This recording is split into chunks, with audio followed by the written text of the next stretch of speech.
ধর্ষণকারীদের দ্রুত শাস্তির দাবিতে বীরগঞ্জে বিক্ষোভ মিছিল ও সমাবেশ অনুষ্ঠিত হয়। ৯ মার্চ রবিবার বিকেল ৪টায় দিনাজপুরের বীরগঞ্জে বীরচত্বর সাধারণ ছাত্র জনতার আয়োজনে দেশে চলমান ধর্ষণ ও ধর্ষণকারীদের দ্রুত শাস্তির দাবিতে বিক্ষোভ মিছিল ও সমাবেশ অনুষ্ঠিত হয়।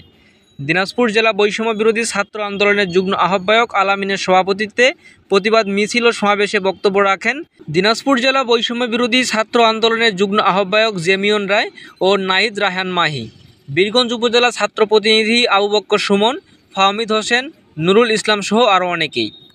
এ সময় বক্তারা বলেন, আগামী ২৪ ঘন্টার মধ্যে ধর্ষককে গ্রেপ্তার ও ৪৮ ঘন্টার মধ্যে ডিএনএ টেস্টের মাধ্যমে অপরাধীদের শনাক্তকরণ, ৭২ ঘন্টার মধ্যে জনসমক্ষে ফাঁসি নিশ্চিত করতে হবে, দ্রুত থেকে দ্রুত সময়ের মধ্যে মা বোনদের নিরাপত্তা নিশ্চিত করতে হবে।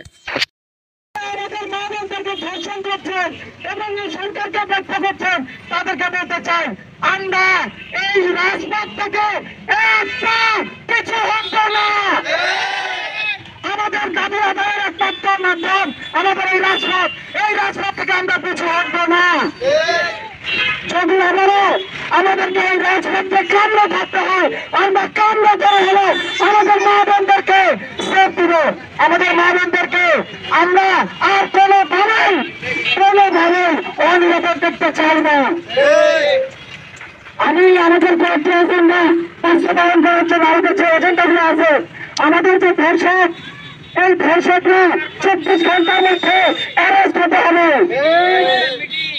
৪৮ ঘন্টার ভিতরে ডিএনএ টেস্ট করে অপরাধীকে শনাক্তকরণ করতে হবে, ৭২ ঘন্টার মধ্যে প্রকাশ্যে তাকে ফাঁসির আওতায় ফাঁসির দড়িতে ঝোলাতে হবে। সরকার এই কর্মসূচি, এই ধর্ষকদের জনসমক্ষে ফাঁসির ব্যবস্থা না করতে পারে, তাহলে আমরা মনে করবো এই সরকার ব্যর্থ।